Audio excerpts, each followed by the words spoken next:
jom salminte welto weetoɗo salminama mbeɗa waɗa mon ɗo an dije ma damal goɓal diine l'islam dosɗe l'islam ko ɗoftare terɗe tokongol e to golle dosɗe mum ko joyi goo seedade deweteɗo ala so wona Allah tan goto e wonde Muhammadu ko maccuno makko nelaɗo makko ɗiɗi toppitade julde tati hoorde lewru korka nayi tuti askal joyi hajjode suudu kaba wonande kattanɗe tesko adi fof waɗade neɗɗo nde helli fa ko andude Allah e nelaɗo mum Allah noon andite koye sifaji walla maale ɗe waɗi ɗe rewi hen ko andude no moƴƴinirde farillaji Allah fawido makko ɗi julde korka askal hajji e ko nandi hen ɗum ɗo ina waɗɗi kala kellifaɗo andude ɗum e gollude ɗum sarɗi somo wonde hakkille maale kellifuya ko wattude maniyaade fudde leeɓi wofde laabri aana leeɓi lesuudu heɓde duuɓi 16 walla wattude fiilade ma ƴettude reedu ɗeɗo gueɗe kañum guel jomum dañi helli faama gonɗinde limanagal liman ko gonɗinde Allah e malaikaji mum e defte mum e nelaɓe mum e ñalawma dargo kañum e gonɗinde hoddiru ko moƴƴi hen e ko boni hen gonɗinde Allah e sifa kubdiɗinɗo fibde wonde Allah ko cippiriɗo kala sifaji timmal cini e dendagal sifaji ustade ɗum woni fibde ina waɗɗani jojjani toɗɗani godal ngel keddogol ngam lutodirde e tagore makko to gowata ko jaati to sifa e to golle hattan muuyo gandal gurdam nande haala jiiɗ ɗeɗo gueɗe alay saago ɗum gone sifaji makko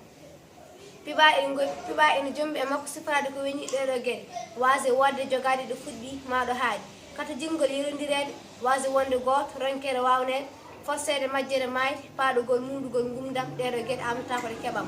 gonɗinde malaikaji Allah ko ɓalli tagirade annore foye ɓe ñamata ɓe jarata ɓe ɗanota koko Allah yamiriɓe tan ɓe mbaɗat gonɗinde defte Allah wonde koɗe defte ɗe Allah jippini ene laabi mum e lawol wahyu o feññini hen sériyaji e ñawoje fayidaji gam andidimɓe faademol ɓuuri hen lollude tawret linjil e zabul al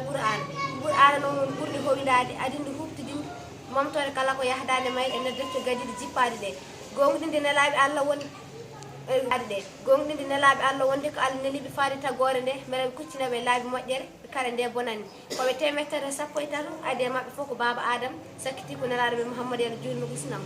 ina waɗɗi gonɗinde ɓe sifaji nayyi gonɗinde hoolede yettino ko nelano ko e ƴoyre ɓe siforta ko weñi ɗiɗo sifaji fende jamfade wostade ko nelano ko e ɗayere